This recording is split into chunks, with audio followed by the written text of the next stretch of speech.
प्यारे दोस्तों, स्वागत है आपका अपना YouTube channel motive happy study पर। हम लोग रेलवे साइंस यूथ कंपटीशन का न्यू एडिशन का subject wise physics, chemistry, biology और कंप्यूटर का स्टडी कर रहे हैं। इससे आपकी तैयारी को सटीक डायरेक्शन और परीक्षा में बेहतर लाभ मिलेगा। इस वीडियो में केमिस्ट्री का क्लास 8 वीडियो देखेंगे। जो लोग पीछे का वीडियो नहीं देखें वो प्ले लिस्ट में जाकर जरूर देख लीजिएगा। फिजिक्स, केमिस्ट्री, बायोलॉजी सभी का अलग अलग प्ले लिस्ट बना हुआ है। तो चलिए शुरू करते हैं।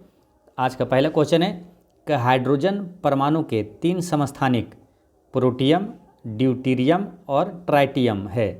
समस्थानिक ट्राइटियम का परमाणु क्रमांक और द्रव्यमान संख्या क्रमशः है, यानी परमाणु क्रमांक और द्रव्यमान दोनों बताना है किसका, ट्राइटियम का। ठीक है, तो देखिए समस्थानिक जो होता है हाइड्रोजन के 3 समस्थानिक है। पहला जो होता है वो है प्रोटियम, इसको ऐसे लिखते हैं। ठीक है, और दूसरा जो है वह है ड्यूटेरियम, इसको ऐसे लिखते हैं।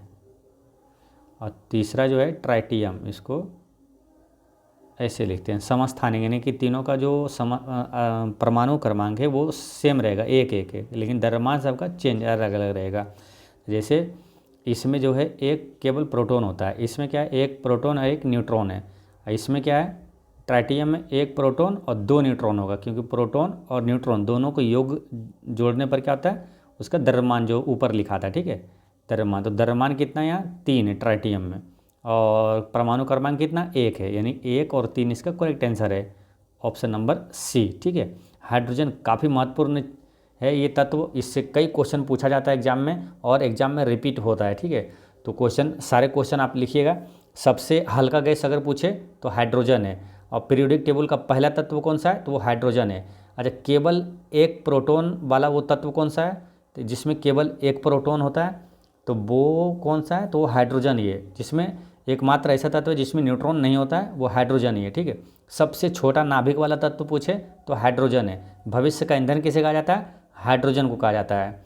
ठीक है, और ब्रह्मांड में सबसे ज़्यादा मात्रा में पाया जाने वाला तत्व कौन सा है तो हाइड्रोजन है। या तो सूर्य और तारा में पूछे सबसे ज़्यादा पाया जाने वाला तत्व तो हाइड्रोजन है। ठीक है, देखिए सूर्य और तारा में हाइड्रोजन है, ब्रह्मांड में हाइड्रोजन है, लेकिन वायुमंडल में पूछे तो नाइट्रोजन है, पृथ्वी के भू प्रॉपर्टी में पूछे तो ऑक्सीजन है, मानव शरीर में पूछे सबसे ज़्यादा तो ऑक्सीजन है। ठीक है, अच्छा हाइड्रोजन की खोज किसने किया था तो हेनरी कैवेंडिश ने किया था। डायरेक्ट ऐसे भी पूछ लिया जाता है आपसे कि हाइड्रोजन के कितने समस्थानिक हैं तो 3 समस्थानिक है। ठीक है, और ये भी पूछ लिया जाएगा कि इनमें से कौन सा हाइड्रोजन का समस्थानिक नहीं है, तो ये तीनों याद रखना है, आपको ध्यान रखना है। हाइड्रोजन के समस्थानिक है प्रोटियम, ड्यूटेरियम और ट्राइटियम है। ठीक है, चलते हैं नेक्स्ट है समस्थानिक ऐसे परमाणु होते हैं जिनका डैश, समस्थानिक का मतलब क्या होता है उसका परमाणु क्रमांक समान होना चाहिए। ठीक है, और द्रव्यमान अलग अलग होता है, तो इसका आंसर होगा ऑप्शन नंबर बी, परमाणु क्रमांक समान होता है परंतु द्रव्यमान अलग होता है ना, भिन्न होता है। नेक्स्ट है समभारिक, समभारिक से रिलेटेड क्वेश्चन आएगा। अच्छा देखिए इस टाइप का कुछ क्वेश्चन आएगा तो आपको ध्यान रखना है। समस्थानिक को क्या बोलते हैं, आइसोटोप्स बोलते हैं ना, समस्थानिक को आइसोटोप्स बोलते हैं, और समभारिक को आइसोबार बोलते हैं, और सम इलेक्ट्रॉनिक को आइसो इलेक्ट्रॉनिक बोलते हैं। समस्थानिक यानी कि आइसोटोप, उसमें क्या होता है परमाणु क्रमांक समान होता है। समभारिक यानी कि परमाणु भार है ना बराबर होगा, यानी द्रव्यमान बराबर होगा और उसका परमाणु क्रमांक जो है वो अलग अलग होगा। सम इलेक्ट्रॉनिक में क्या होगा, इलेक्ट्रॉन की संख्या समान होगा। ठीक है, बाकी जो चीज़ें उसका अलग होगा ना। समस्थानिक यानी परमाणु क्रमांक बराबर होगा, समभारिक यानी परमाणु द्रव्यमान समान होगा, और सम इलेक्ट्रॉनिक यानी इलेक्ट्रॉनों की संख्या समान होगा। ठीक है, तो ये ध्यान रखना है। नेक्स्ट है समभारिक यानी आइसोबार्स। ठीक, तो ये क्वेश्चन है कि तत्व जिनकी द्रव्यमान संख्या एक समान है परंतु भिन्न परमाणु संख्या है तो क्या कहलाएगा, जैसे द्रव्यमान संख्या समान है यानी कि समभारिक कहलाएगा, यानी आइसोबार कहलाएगा। ऑप्शन नंबर बी है ना, आइसोबार कहलाएगा। ठीक है, आइसोटोप किसे बोलेंगे, समस्थानिक है ना जिसका परमाणु क्रमांक समान हो। नेक्स्ट क्वेश्चन है आपका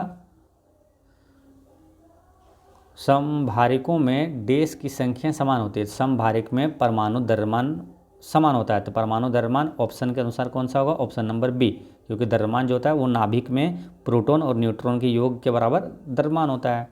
ठीक है, नेक्स्ट क्वेश्चन है 355,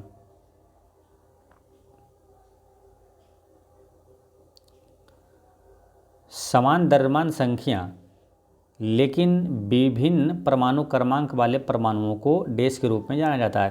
तो जैसे आया कि समान द्रव्यमान यानी कि भार समान है, समभारिक यानी आइसोबार।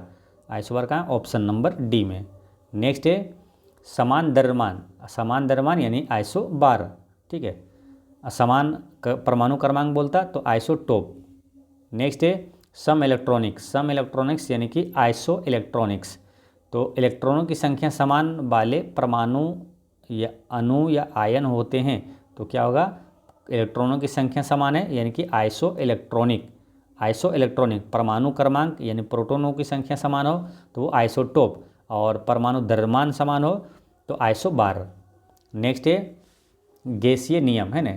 तो गैसीय नियम में क्या है क्वेश्चन, गैसीय नियम से क्वेश्चन आएगा, जिस तापमान पर किसी गैस का आयतन शून्य हो जाता है उसको क्या कहते हैं, जिस तापमान पर किसी गैस का आयतन शून्य हो जाता है उसे परम शून्य तापमान कहा जाता है। ठीक है, याद रखना है, काफ़ी इंपॉर्टेंट है कि जिस तापमान पर किसी गैस का आयतन शून्य हो जाता है उसको क्या बोलते हैं, परम शून्य तापमान कहा जाता है। ठीक है, और आदर्श गैस का समीकरण क्या होता है ये भी याद रखना है, PV बराबर nRT, है ना। PV बराबर nRT होता है आदर्श गैस का समीकरण।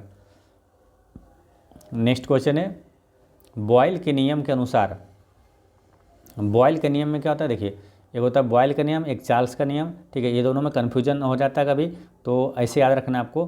देखिए बॉयल करते हैं तो बॉयल से रिलेटेड क्या होता है, तापमान, है ना। बॉयल करते हैं क्या होता है, तापमान उसका उबलने लगता है, तापमान अधिक होने के कारण, तो बॉयल से रिलेट करिएगा तापमान को, यानी कि बॉयल वाले में क्या होगा, तापमान नियत रहेगा। बॉयल वाले में बॉयल से रिलेटेड तुरंत आ जाएगा क्या, तापमान।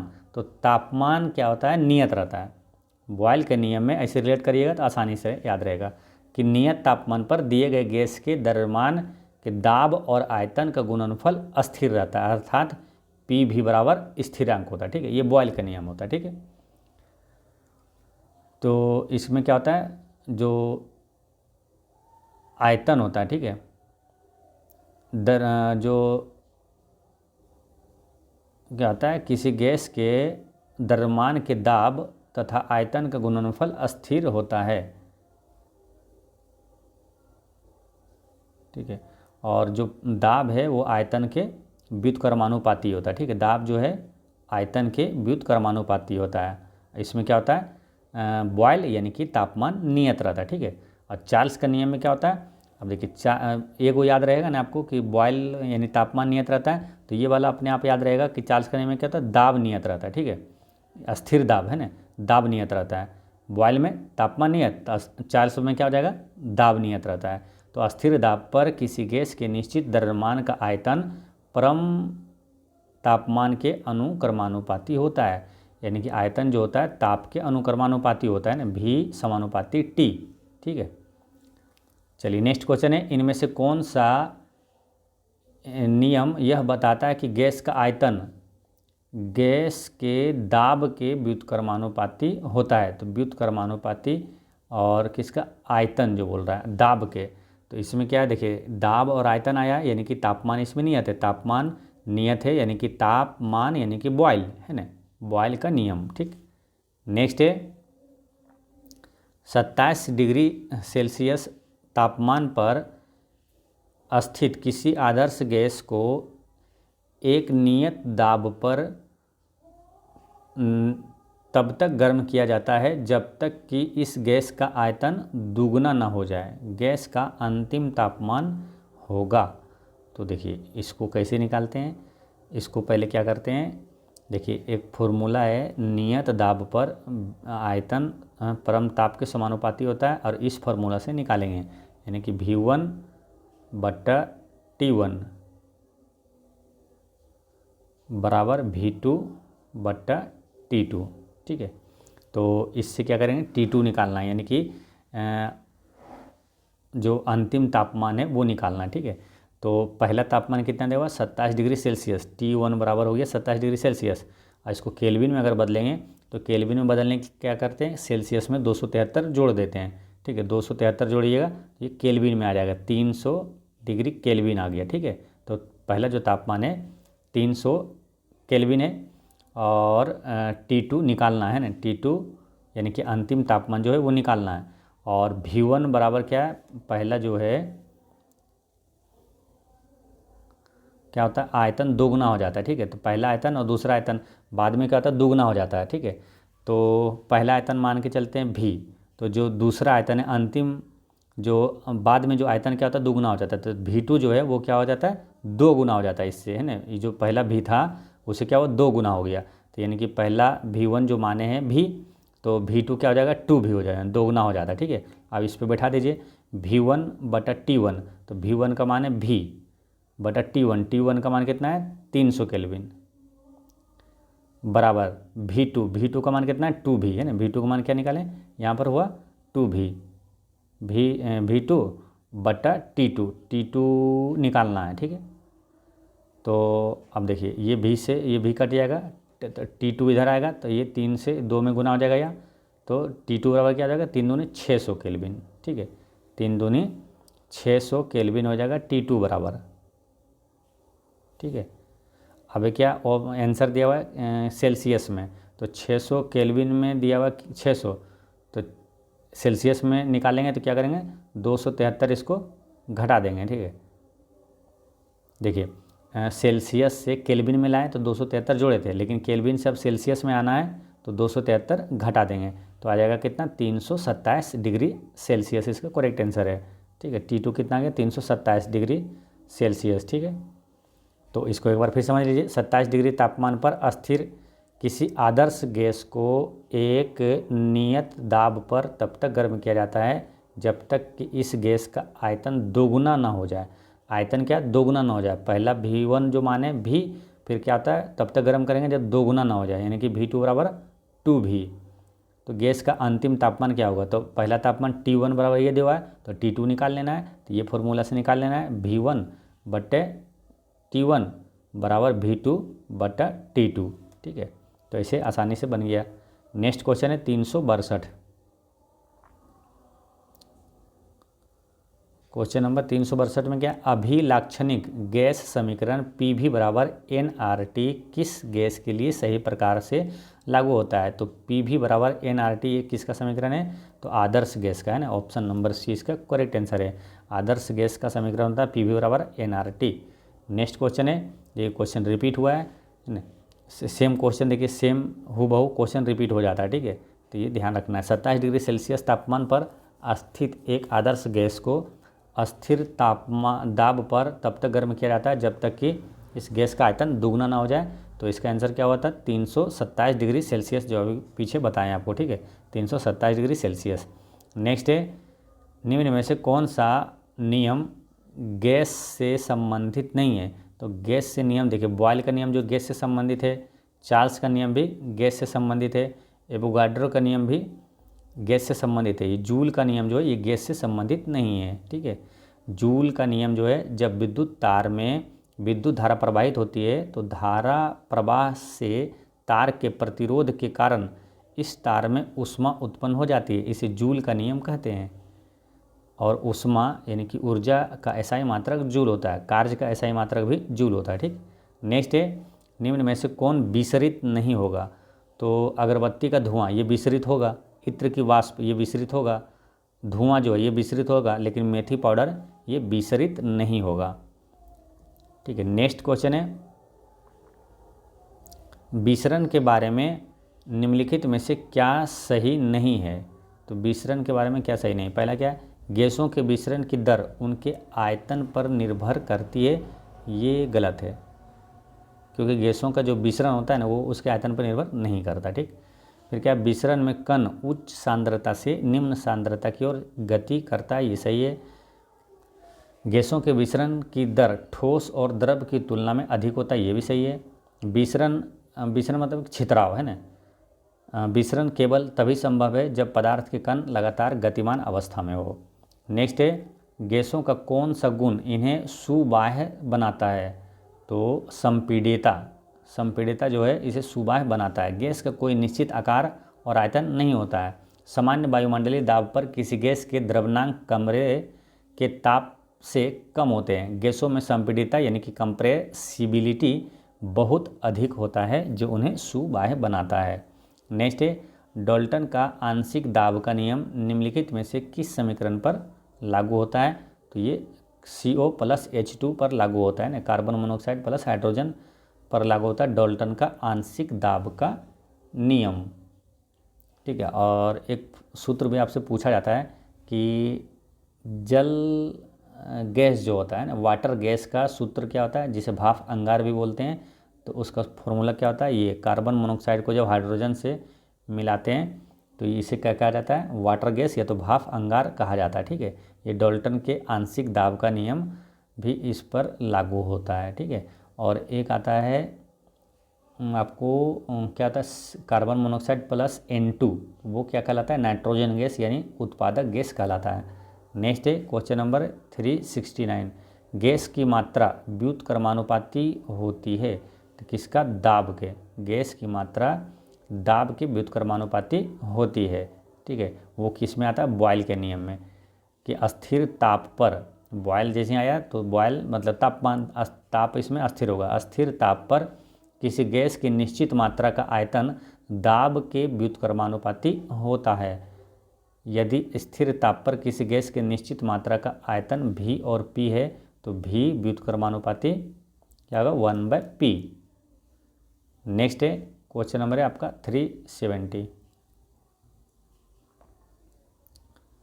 एक आइडियल गैस का 4 ग्राम 54.6 केल्विन एवं 2 एटमॉस्फेरिक दबाव पर 5.6 मीटर क्यूब, यहाँ पे मीटर हुआ है, यहाँ 5.6 होगा, 5.6 मीटर क्यूब का परिमाण यानी कि वॉल्यूम प्राप्त करता है, उसका आणविक भार क्या होगा? देखिए आइडियल यानी कि आदर्श गैस, आदर्श गैस का समीकरण क्या होता है? PV बराबर nRT, तो n बराबर निकाल सकते हैं क्या?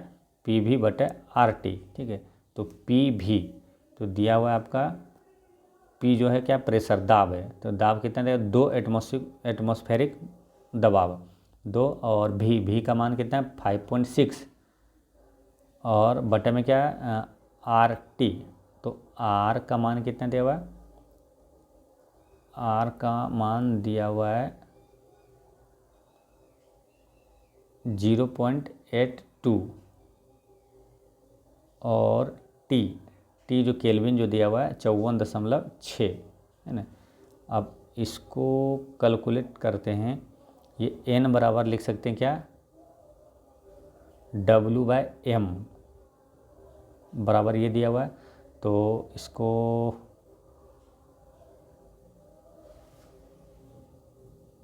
ये दशमलव के बाद ये दशमलव हटाते हैं तो ऊपर 2 शून्य जाता है ना, 2 शून्य जाता है, यानी कि दशमलव 1 हटा देगा और 1 शून्य आ गया, 560 आ गया। ठीक है, बटे में ये दिया हुआ ये। ठीक है, यहाँ से ये जो वेट दिया है, वेट 4 दिया है, तो M बराबर जो है ना, M बराबर ये ऊपर गुना हो जाएगा है ना, तो वेट 4 दिया था, 4 गुना 82 गुना ये 54.6, और ये बटन में आ जाएगा 2 गुना 560, इसको कैलकुलेट करेंगे, आंसर आएगा 15.9, यानी कि लगभग 16 के बराबर आएगा। ठीक है, तो इसका करेक्ट आंसर हो जाएगा ऑप्शन नंबर B है ना। तो एक आदर्श गैस का 4 ग्राम और 54.6 केल्विन में 2 एटमॉस्फेरिक प्रेशर और 5 ये क्या था 5.6 मीटर क्यूब का परिमाण प्राप्त करता है, तो आणविक भार क्या होगा? ठीक है, तो इसका आंसर क्या होगा? Option number B 16। ठीक है, और इसको टेलीग्राम पे भी डाल देंगे, वहाँ से भी आप देख लीजिएगा। नेक्स्ट है किस नियम के अनुसार अस्थिर तापमान, जैसे अस्थिर तापमान हुआ यानी कि बॉयल, ऐसे तुरंत दिमाग में आ जाना चाहिए। ठीक है, तापमान अस्थिर हुआ, ताप यानी कि बॉयल से कोई भी चीज़ ना, जैसे बॉयल करते हैं क्या, उसमें तापमान बढ़ता है कि नहीं बढ़ता? वही अस्थिर तापमान जैसे है तो बॉयल, अस्थिर तापमान पर गैस का आयतन दाब के व्युत्क्रमानुपाती होता है, ये बॉयल के नियम के अनुसार होता है। ठीक है ना, P व्युत्क्रमानुपाती होता है 1/V। नेक्स्ट है रेडियो एक्टिविता है ना, रेडियो एक्टिविता या तो रेडियो एक्टिविटी और नाभिकीय ऊर्जा न्यूक्लियर एनर्जी, निम्नलिखित में से कौन सा एक रेडियो एक्टिव तत्व नहीं है? तो प्लूटोनियम, यूरेनियम और थोरियम ये रेडियो एक्टिव तत्व है। टाइटेनियम जो है ये रेडियो एक्टिव तत्व नहीं है। टाइटेनियम एक लोहे जैसी धातु है। इसका अपेक्षिक घनत्व 3.49 से 3.59 तथा द्रव्यमाप गलनांक 2000 सेल्सियस है। इसकी मिश्र धातुएं लौह और अलौह धातुओं के शोधन में काम आती है। यह एक संक्रमण धातु है जो आवर्त सारणी के डी ब्लॉक में उपस्थित है। तो बात करते हैं क्या रेडियो एक्टिव तत्व नहीं कौन था, तो ये टाइटेनियम। ठीक है, रेडियो एक्टिव की बात करें, रेडियो एक्टिविटी की खोज किसने किया था? रेडियो एक्टिविटी बोले या तो रेडियो धर्मिता की खोज किसने किया? हेनरी बेक्वेरेल ने किया था। और रेडियम की खोज अगर पूछे तो रेडियम की खोज किया था मैरी क्यूरी। ठीक है, अच्छा रेडियो एक्टिविटा या तो रेडियो धर्मिता की इकाई पूछे तो वो बेक्वेरेल होता है। ठीक है, नेक्स्ट है मैरी क्यूरी ने किसकी खोज के लिए नोबेल पुरस्कार मिला? तो रेडियम है ना, रेडियम की खोज किया था मैरी क्यूरी। 373 का सी। नेक्स्ट क्वेश्चन है रेडियो सक्रियता का आविष्कार किसने किया? तो हेनरी बेक्वेरेल ने किया है ना, ऑप्शन नंबर सी। रेडियो सक्रियता की आविष्कार हेनरी बेक्वेरेल ने किया था। हेनरी बेक्वेरेल ने इनमें से किसकी खोज से संबंधित है? तो रेडियो धर्मिता है ना, option number B. Pitchblende किससे संबंधित है? तो पिच ब्लेंड जो है यूरेनियम का अयस्क है, option number B. Pitchblende किसका अयस्क है? तो यूरेनियम का अयस्क है। अब इसी तरह एक महत्वपूर्ण क्वेश्चन आता है कि मोनाजाइट किसका अयस्क है? तो मोनाजाइट है थोरियम का। ठीक है, मोनाजाइट किसका अयस्क है? तो थोरियम का अयस्क है। नेक्स्ट है रेडियम किस खनिज से प्राप्त किया जाता है? तो रेडियम जो है ये प्राप्त किया जाता है पिच ब्लेंड से। ठीक है, पिच ब्लेंड से। ठीक है, नेक्स्ट क्वेश्चन है परमाणु बलों के सिद्धांत की खोज किसने किया था? परमाणु बलों के सिद्धांत की खोज किसने किया था? तो हिदेकी युकावा ने किया था। हिदेकी युकावा ने परमाणु बल सिद्धांत की खोज हिदेकी युकावा ने किया था, परमाणु बल के सिद्धांत का खोज। ठीक है, और बोसोन कण की खोज किसने किया था? तो बोसोन कण की खोज किया था एस.एन. बोस है ना, एस.एन. बोस। एस.एन. बोस जो है बोसोन कण की खोज किया था। जे.सी. बोस जो है ये क्रेस्को है ना, क्रेस्को ग्राफ की खोज किया। और जे.जे. थॉमसन इलेक्ट्रॉन की खोज किया था। नेक्स्ट क्वेश्चन है 379।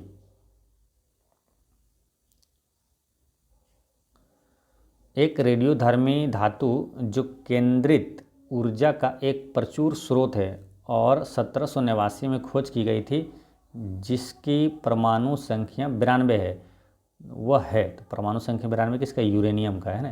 तो यूरेनियम एक रेडियोधर्मी धातु है जिसकी खोज 1789 में हुआ था और इसकी परमाणु संख्या 92 है, किसका? यूरेनियम का। ठीक है, नेक्स्ट है परमाणु के भीतर न्यूट्रॉन द्वारा प्रोटॉन पर आरोपित बल। परमाणु के भीतर न्यूट्रॉन द्वारा प्रोटॉन पर आरोपित बल क्या कहलाता है? नाभिकीय बल कहलाता है। ठीक है, अब यहाँ पर क्या है, कितने विद्युत स्थितिकी बल दिया हुआ है, गुरुत्वाकर्षण बल दिया हुआ है, ज्वारीय बल दिया हुआ है। ठीक है, तो काफ़ी इंपॉर्टेंट है, ये सभी जानना है। नाभिकीय बल क्या हुआ? परमाणु के नाभिक में उपस्थित प्रोटॉन और न्यूट्रॉन के बीच लगने वाला बल नाभिकीय बल कहलाया।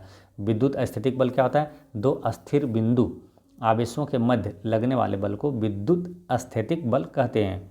गुरुत्वाकर्षण बल क्या होता है? दो या दो से अधिक पिंडों के बीच कार्य करने वाले पारस्परिक आकर्षण बल को गुरुत्वाकर्षण तथा उससे उत्पन्न बल को गुरुत्वाकर्षण बल कहते हैं। जैसे चंद्रमा का पृथ्वी के चारों ओर परिक्रमा, ये गुरुत्वाकर्षण बल के कारण ही संभव है। ठीक है, ज्वारीय बल किसे बोलते हैं? ज्वारीय बल वह बल है जिसे एक वस्तु अपने गुरुत्वाकर्षण से किसी दूसरी वस्तु पर स्थित अलग अलग स्थानों पर अलग अलग स्तर से लगाती है। जैसे पृथ्वी पर समुद्र में ज्वार भाटा चंद्रमा के गुरुत्वाकर्षण प्रभाव के कारण आता है। नेक्स्ट है परमाणुओं से प्राप्त ऊर्जा को कहते हैं, परमाणु से प्राप्त ऊर्जा को नाभिकीय ऊर्जा कहते हैं। नेक्स्ट है कि निम्नलिखित में से किसका प्रयोग नाभिकीय रिएक्टर में विखंडनीय ईंधन के रूप में किया जाता है? तो किया जाता है यूरेनियम 235 का। ठीक है, निम्नलिखित में से किसका प्रयोग नाभिकीय रिएक्टर में विखंडनीय ईंधन के रूप में किसका किया जाता है? तो यूरेनियम 235 का।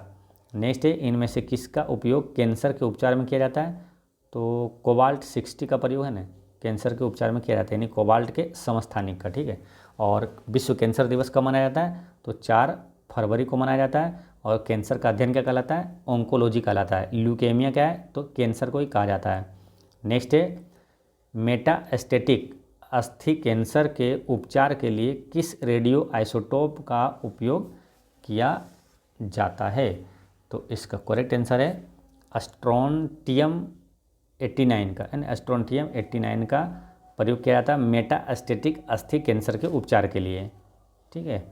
और आयोडीन 131 का प्रयोग किया जाता है किसमें? थायराइड कैंसर में। आयोडीन 131 का प्रयोग थायराइड कैंसर में किया जाता है। और कोबाल्ट 60 रक्त कैंसर के उपचार में कोबाल्ट 60 का प्रयोग किया जाता है। ठीक है। तो यहाँ पर क्वेश्चन क्या था?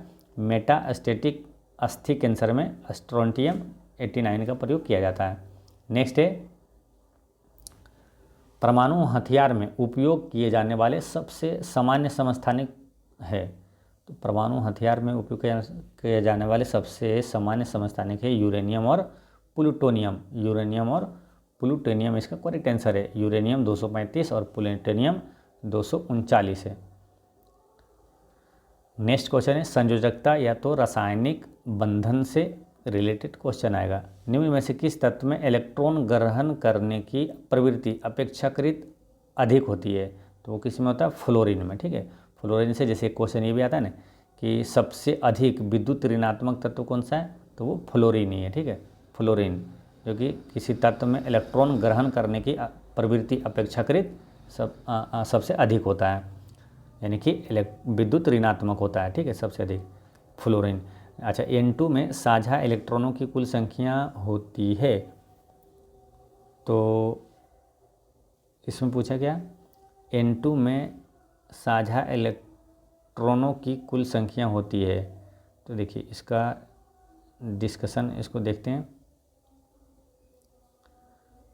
जैसे नाइट्रोजन में त्रिसहसंयोजक बंध होता है। नाइट्रोजन एक अधातु है। नाइट्रोजन परमाणु के बाहरी कोष में 5 इलेक्ट्रॉन होता है। बाहरी कोष में कैसे? देखिए 2 और 8 वाला फॉर्मूला लगाते हैं। 2 8 18, तो 2 8 10 हो गया। और ये किसका है? नाइट्रोजन का। तो नाइट्रोजन तो 10 नहीं पुराना है, तो 7 तक ही जाना है ना, तो यानी ये 5 हो जाएगा।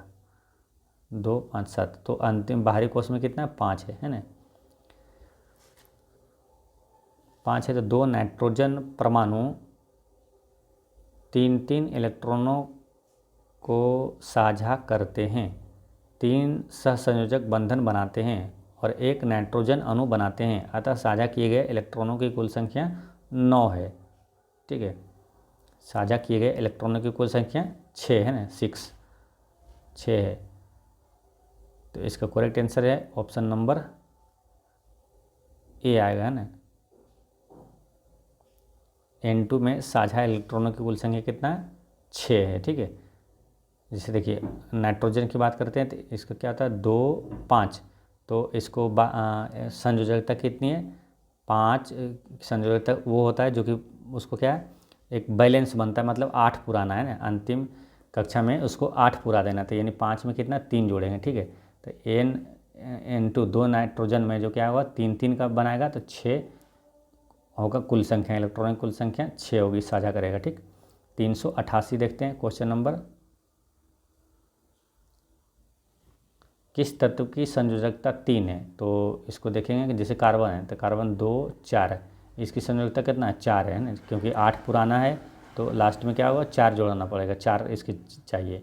एल्युमिनियम की बात करें तो एल्युमिनियम कितना होता है? 13, 2 8 10 और 3 13, इसकी संयोजकता कितना? 5 है ना, इसकी संयोजकता 5 है।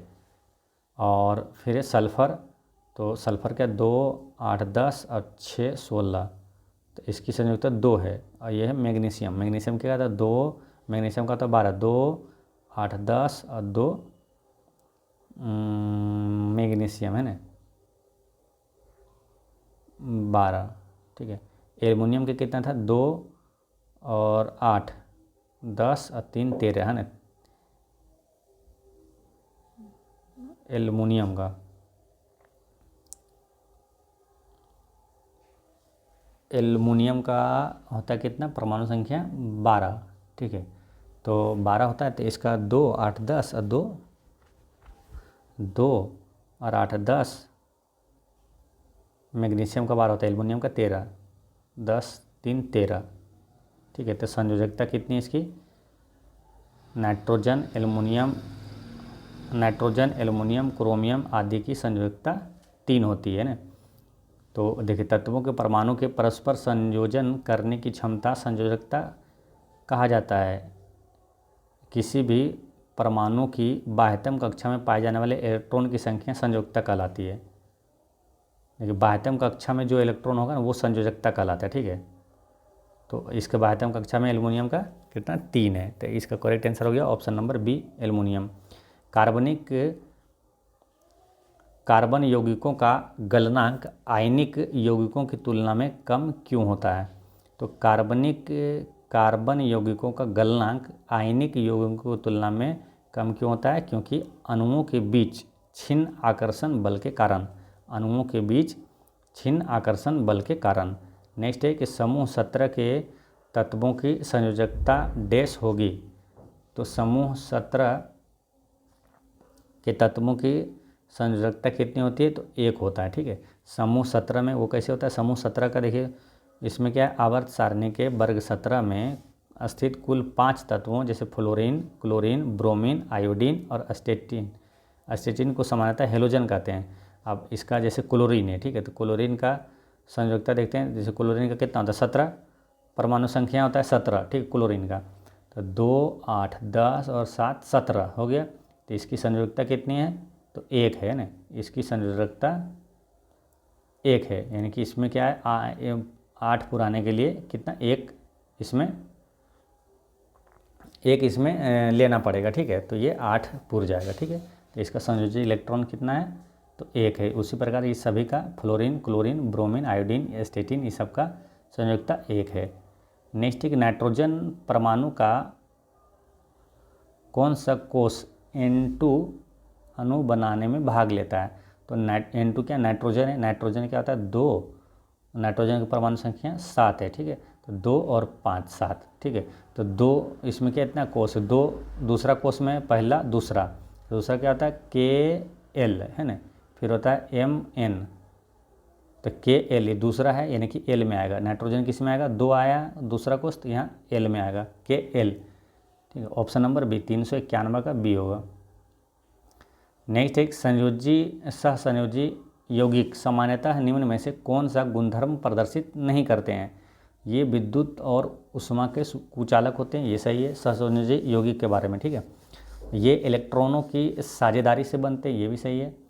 ये सामान्यतः आयन नहीं बनाते हैं, ये भी सही है। ये कार्बनिक विलायक में विलय नहीं होते हैं, ये गलत है। सहसंयोजी यौगिक जो है कार्बनिक विलायक में विलय होता है। ठीक है, तो ऑप्शन नंबर डी इसका गलत है। नेक्स्ट है, नाइट्रोजन अणु के निर्माण में शामिल सहसंयोजी आबंधों की संख्या कितनी होगी? तो 3 होगी। नाइट्रोजन अणु के निर्माण में शामिल सहसंयोजी आबंधों की संख्या 3 होगी। देखिए, नाइट्रोजन में आमतौर पर 3 बंधन होते हैं। नाइट्रोजन के 2 परमाणुओं के बीच 3 सहसंयोजक बंध, जिसे ट्रिपल सहसंयोजक भी कहा जाता है, बनाते हैं, क्योंकि प्रत्येक नाइट्रोजन परमाणु को अपने सबसे बाहरी कोष को भरने के लिए 3 इलेक्ट्रॉनों की आवश्यकता होती है। ठीक है, नाइट्रोजन की परमाणु संख्या कितनी है?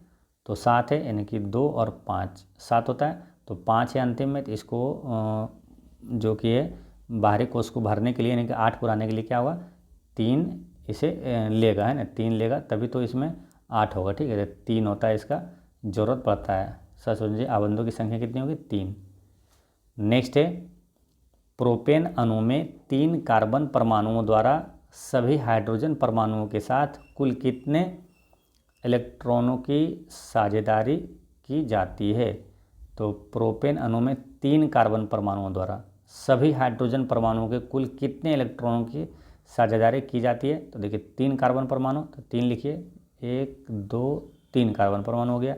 अब इसमें कितने कुल हाइड्रोजन परमाणु के कुल कितने इलेक्ट्रॉनों की साझेदारी होगा? तो अब देखिए, इसमें यहाँ होगा, यहाँ होगा, यहाँ होगा, यहाँ यहाँ यहाँ यहाँ यहाँ। ठीक है, अब इसमें बैठा दीजिए H हाइड्रोजन के 1 2 3 4 5 6, 7 और 8, ठीक है, 8 जगह हुआ, तो इसका करेक्ट आंसर है ऑप्शन नंबर ए, है ना, 8। नेक्स्ट है कार्बन परमाणुओं के संयोजकता कोष में उपस्थित इलेक्ट्रॉन की कुल संख्या कितनी होती है। कार्बन कितना होता है, कार्बन की परमाणु संख्या 6 है, तो 2 और 4 6, ठीक है, तो संयोजकता कोष में उपस्थित कितना है, 4, ठीक है, इसका आंसर क्या हो गया, ऑप्शन नंबर डी। नेक्स्ट है कार्बन अन्य तत्वों के साथ प्रबल बंध बनाता है, निम्न में से कौन सा दिए गए कथन की सही व्याख्या करता है कार्बन के बारे में। तो कार्बन क्या है कि ऑप्शन नंबर 20 का करेक्ट आंसर है कि कार्बन नाभिक अपने छोटे आकार के कारण इलेक्ट्रॉनों के साझा युग्मों को प्रबलता से पकड़कर रखता है, ठीक है, तो इसका आंसर हो गया ऑप्शन नंबर बी। नेक्स्ट है कार्बनिक यौगिकों में आमतौर पर डैश नहीं पाया जाता है। कार्बनिक यौगिकों में आमतौर पर आयनिक आबंध नहीं पाया जाता है, ठीक है, याद रखना है, कार्बनिक यौगिकों में आमतौर पर आयनिक आबंध नहीं पाया जाता है। नेक्स्ट है निम्न में से किस अणु में केवल एकल बंध होते हैं। तो केवल एकल बंध होता है किसमें, मीथेन में। मीथेन में जो है ये केवल एकल बंध होता है। मीथेन एल्केन श्रेणी का प्रथम सदस्य है और सबसे साधारण हाइड्रोकार्बन है। मीथेन एक रंगहीन और गंधहीन गैस है जो ईंधन के रूप में भी उपयोग किया जाता है। यह प्राकृतिक गैस का मुख्य घटक है। पूछे कि प्राकृतिक गैस का मुख्य घटक कौन सा है, तो मीथेन है। गोबर गैस का मुख्य घटक पूछे तो मीथेन है, ठीक है। और मीथेन की से और का आता है क्वेश्चन आता है, मीथेन को ही मार्स गैस कहा जाता है। और धानों के खेतों में कौन सा गैस उत्पन्न होती है, मीथेन। कोयले की खदान में विस्फोट होने के कारण कौन सा गैस है, तो वो भी मीथेन है, ठीक है। ये सभी चीज़ें याद रखना है। और प्राकृतिक गैस जो है सीएनजी का मुख्य घटक मीथेन होता है। नेक्स्ट है कौन से तत्व सिलिकॉन के समान संयोजकता प्रदर्शित करता है। सिलिकॉन यानी कि 14 है ना, परमाणु संख्या कितना है, 14, तो 2, 8, 10, 4, 14, तो लास्ट में कितना है 4, संयोजकता क्या 4। अब जैसे यहाँ कार्बन है, कार्बन की क्या होगा 2, कार्बन की परमाणु संख्या 6 होता है, 2 और 4, तो इसमें भी देखिए 4 आया। जर्मेनियम की बात करते हैं तो जर्मेनियम की परमाणु संख्या है 32, तो इसमें भी 2, 8, 18 कितना हो गया 18, 10 या 28, फिर ये 4 होता है 32, यानी इसमें भी अंतिम कक्षा में कितना 4 है, तीनों में 4 4 अंतिम कक्षा में, यानी कि ऑप्शन नंबर बी जो है सिलिकॉन के समान संयोजकता प्रदर्शित करता है। कौन, कार्बन और जर्मेनियम भी। नेक्स्ट है कार्बन डाइऑक्साइड अणु में एक ऑक्सीजन परमाणु द्वारा एक कार्बन परमाणु के साथ कितने इलेक्ट्रॉनों की साझेदारी की जाती है, तो 2, है ना। कार्बन डाइऑक्साइड अणु में यानी कि CO2 में एक ऑक्सीजन परमाणु द्वारा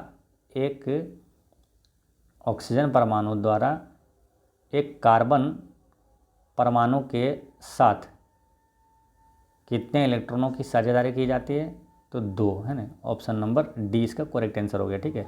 अच्छा, कार्बन डाइऑक्साइड काफ़ी महत्वपूर्ण है, यहाँ से कुछ क्वेश्चन और भी पूछा जाता है।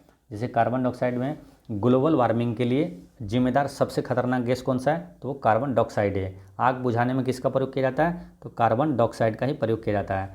और वायुमंडल में कार्बन डाइऑक्साइड की मात्रा कितनी है, 0.03% है, ठीक है, याद रखना है 0.03%। और ठोस कार्बन डाइऑक्साइड को ही क्या कहा जाता है, शुष्क बर्फ कहा जाता है, ठीक है। तो ये सभी चीज़ें याद रखना है, ठीक है।